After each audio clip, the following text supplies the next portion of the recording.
panelist is Evariste Umba.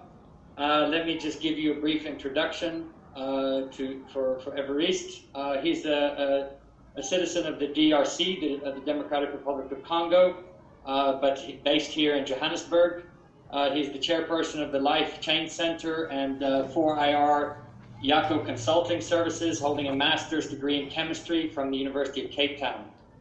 He is also chairing a foundation called the Restoration Foundation, which is looking at following up on land claimants assistance and conflict facilitation, and is also involved in mining community development, Mohali City and Krugersdorp. He's active in the Eastern DRC to promote conflict-free mineral processing and the development of artisanal practices in the mines, and is also the author of several different topics, articles on the topic itself as well. Today, Evariste is going to be talking about the bench mining method as the future of artisanal mining's formalization, along with safety and production and a case in Southern Africa. So over to you, Evariste, if you can turn on your video as well as your microphone. Thank you. Okay, thank you very much, Dr. Dell, for having me here. And then also thank you very much for all the participants for attending this long Zoom that we all had. So I believe that we are here all to find solutions regarding this particular issue. And I'm so thankful to all the panelists for what they have shared. And so my name is Evariste Umba, and I believe that it is time for us to find some method that is, I believe, is a middle ground between the small scales and as well as the large scales. And so that's will be my presentation of today. So I believe that some of us are a bit tired, so you can just a little bit shake your head, you know, just move a bit your leg. Yeah, so that's one when I'm arranging my screen sharing, so you can be able to do those things just to relax your brain a little bit, because it has been a long day so far for everyone. Dr. Dell, can you please help me to screen share? Is that on? The screen share should be on, yes. Okay, cool. Thank you very much. Able to click on it, yes. Okay, thank you very much. Okay. Yeah, thank you. So, as I'm coming back to the subject, and I believe of the sector of ASM, and I'm proposing that to you. So it has been applied in Burundi and in Rwanda as well. And so today I'm going to share that with you. So in my second slide, I just wanted to make us laugh a little bit because we're all been busy and working, but it's good that to laugh. And this is what's happening in the COVID situation. So during COVID, yeah, so we had the Europeans, before COVID, the African immigrants were going to Europe. But during COVID time, and so we have the situation whereby the Europeans were trying to come in Africa, and the Africans, they said, please remain in your continent. So even the dog is laughing as well as wearing mask. Please don't forget to wear your mask when you're in public. Okay, that was just my little joke of the day. Please don't laugh alone. Laugh with someone there.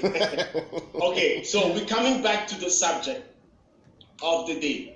So I want you and I to picture the situation of our little brother here on the underground, what he's busy doing. And it's very unsafe. We all know it's very challenging. Someone is trying to find a meaning for life. But I want to encourage us that to know, based on my research, that artisanal mining is an heritage that we inherit from our ancestors. So it is not just a practice for livelihood. No, it we are duplicating what before the act of mining or colonizations, our ancestors been practicing this in our lands. And today, if this practice continue, with the government that has iterated Dutch and Roman laws and with large-scale mining laws to impose into our local community should understand that the citizens of the country, the mining community. Evariste, sorry, you're breaking up. Evariste, can you hear me? What they are saying. Okay, let me just come closer. Okay. Yeah, sorry. I think if you just speak a little bit softer and come closer, you're just breaking up a little bit there. Thank you. Okay, can you hear me now? Yeah, that's fine. Thanks. Okay, so I will not be fast anymore, so I will be slowly. Okay, thank you for your observation, Dr. Dell. I believe that everybody's listening to me right now. And so I was just willing to remind us that this is an heritage issue that we are discussing here, that every African government should consider artisanal mining as an heritage. It's not just a practice for people for livelihood. No, it's an heritage that they are trying to duplicate in the society. So just to give background, I'm coming from a country which has about 54% of a high-grade tantalum, coltan, cobalt, and a lot of minerals as well. And so, which unfortunately we have been victim of about 6 to 8 millions of people that die, and almost every day we're losing between 500 to 1,000 people in the country, just caused by mineral lootings. So this issue is very crucial for every Congolese when they can hear this issue. So, and today we have those problems coming up in the rest of the African continent. This helps us to understand the reason why the colonization were applied, or the colonizer that came down in Africa. It was for the mineral. It was not for land. It was for the natural of 1985 and then also 1900. So that is basically transfer. So that was basically caused by minerals that was found this side here. So we have to understand this is a very crucial issue. So I would like to explain how this system works. So I want you to picture what will happen in your sector. Imagine that you are working with a normal roof falling. So we don't see any more death associated to roof falling. How this is going to happen?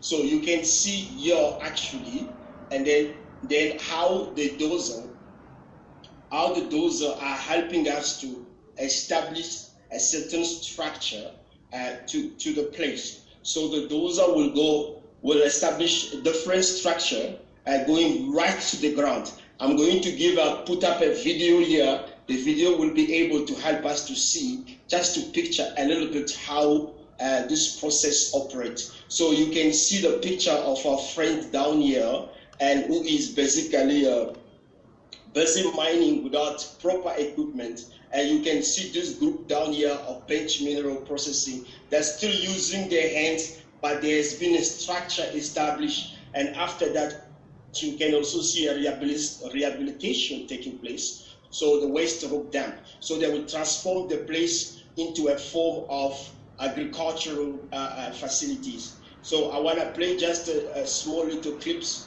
to help us to picture what is happening in the sector.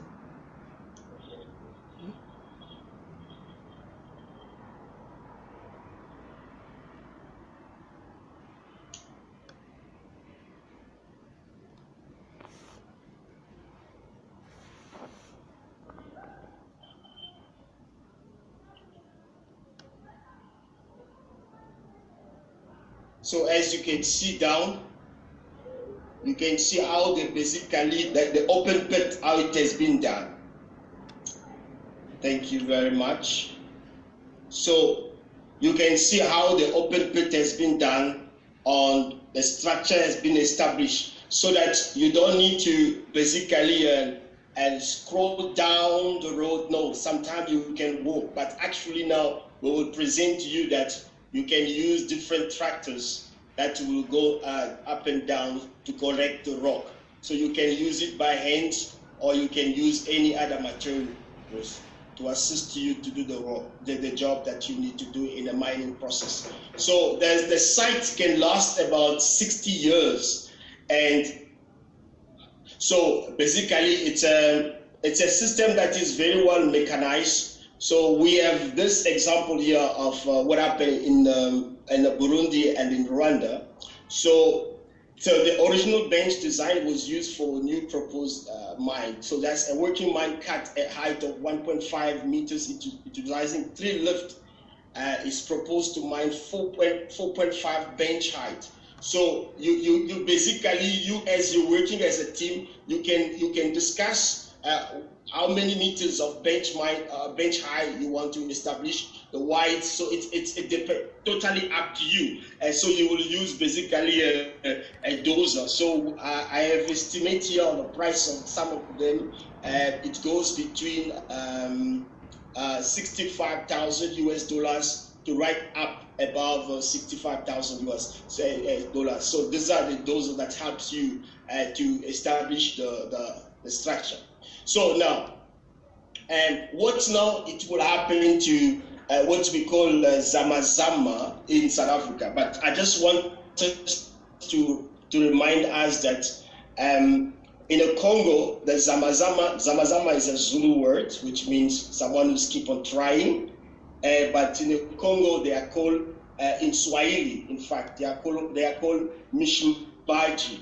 Mishimbaji means is a digger, like we call some people here gold diggers. So it's a digger, someone who's keep on digging. So this concept, it's remind us of where we come from. So we should not remove using the concept our local names in our program of artisanal mining. So I believe right now that the solutions of finding a middle ground in this process to assist in the formalizations of mining.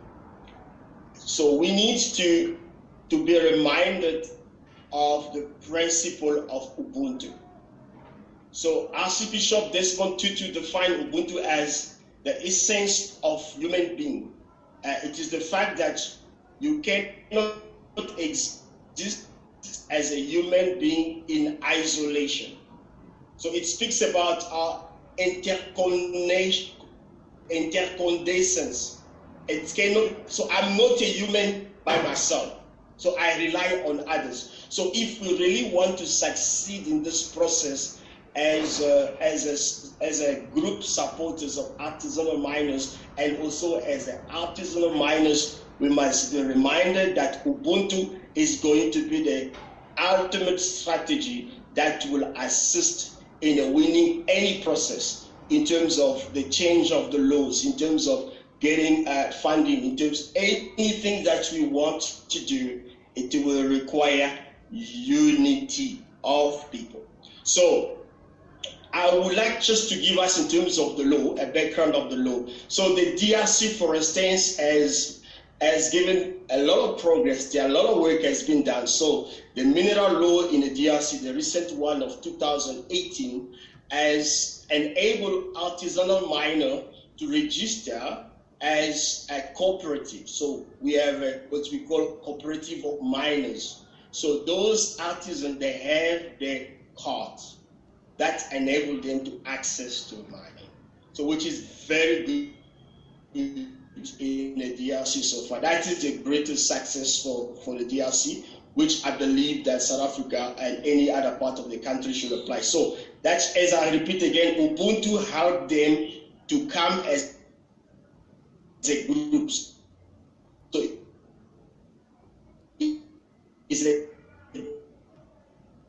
So Sorry, Evariste. group of different company or Evariste, can you hear group of me? artisan or a group of sites come together, they will establish. Sorry, Evariste. Evariste, can you hear me? Yes.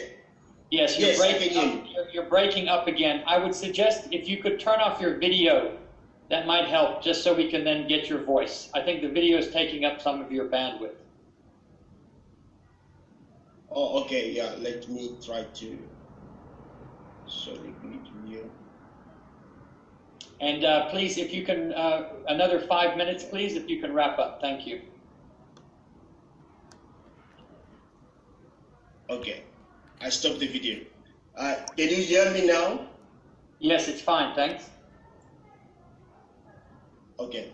So, what I'm proposing here, this is not just for South Africa, but this is for different artisanal miners in Africa. So the first step is you need to come up with a name of your cooperative. So that is the first step. In terms of South Africa, it's very easy. They have to go to a CIPC system and they will register. This is not a non-profit organization. This is a business that you are establishing. All you need is about 4 names, and it takes about less than 5 minutes. You have your name reserved with a number. And the second step that you will engage into is into the business license. Like in South Africa, yeah, it's very easy. As a cooperative, you will just submit all the paperwork. Just a general cooperative, you have your business license. And then the third step is basically having a draft. So you have to draft a business plan. So this is why I'm requesting that we who are, let's say, supporters of the Zamazama, as a lot of them, they don't have the skills. We need to come alongside them to assist them to put up a proper business plan concerning what they have been doing and what they would like to do in the future. Everything in terms of purchasing the land or purchasing or buying back an abandoned mining companies, or by mining site. So all of these things has to be included in the business plan. So the opening of bank account, it's not a problem. So you, in your group, and be foreigners or locals, they can together open up also a bank account as a cooperative. And then the fifth step is basically organizing, as I listen to Blessings, the problem of computer literacy. So the financial literacy. So the organizing a track record is very important. And I'm coming back again to those who are educated like us. We need to come alongside the miners to assist them in organizing just a basic track record, like to have just a notebook whereby they can write down their activities of the day in terms of the input and also the output. Now, I would like to really insist on the point 6, because the point 6 speaks about the members. So it means the miners are coming together. They are putting a certain fund into the bank. So they have to subscribe before even they go to the bank or before they go to any organization for funding. It is very important that you demonstrate yourself having some form of a financial background. This should be coming from the miners themselves. Even a simple $100 or 1,000 rand or 2,000, it doesn't matter. At least as a group of 20 or a group of 40 or 50, if each one can contribute those amounts, so the bank account will have something sustainable, and they will establish what I'm calling family private partnership. So it's basically people are sourcing funding from their friends, the family members, and also from companies to come on board to support them as miners, to be able to purchase land, to purchase different equipment that is required so that they can go for what? They can go for application for mining prospectus, for mining mineral rights, and mining permits. So then lastly, they can approach the government for support, because the government would like you to see you that you are already busy submitting all your applications in the system. Even if the application is not yet complete, it's very easy in a mineral department of the website just to at least to start the process of registration. So then they can see how they can support you. So I believe that, and this was the total of my presentation. I thank you all for listening to me.